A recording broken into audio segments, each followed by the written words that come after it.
Hello everyone and welcome to another edition of On Campus. I'm Sheena from thesportsreportgirl.com, here with my weekly review of the top stories from the college gridiron. So, the new BCS poll came out Sunday with a minor shakeup in the top 5. Alabama, which didn't play last week, flip-flopped places with Texas after the Longhorns completely dismantled Oklahoma State. For the second week in a row, Colt McCoy had his offense firing on all cylinders, and the defense, which has been great all year, lassoed the Cowboys in the second half. The biggest surprise, though, was Oregon's manhandling of USC.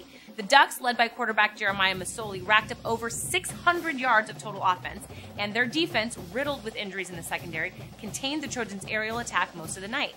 The game was close throughout the first half, but like the Texas-Oklahoma State game, the Ducks broke it open in the second half with Masoli's arm and legs.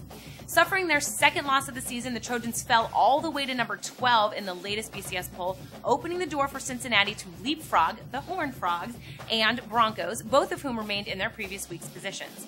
Iowa, who squeaked out yet another late win over an inferior opponent, was expected by many to fall.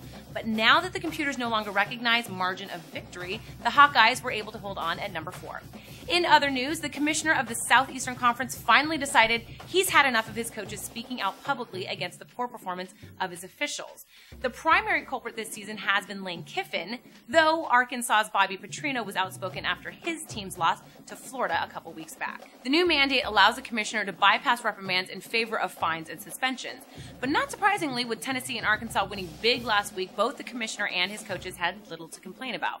As for this week's schedule, here are the games I'll be keeping my eyes on. Like LSU at Alabama, this game is certainly the biggest hurdle for the Crimson Tide on their path to the SEC championship game.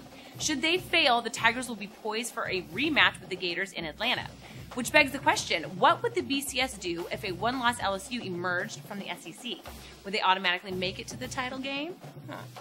Also, there is Florida State at Clemson. The Seminoles are riding a 2-game win streak, quelling the talks of Bowden's departure at season's end.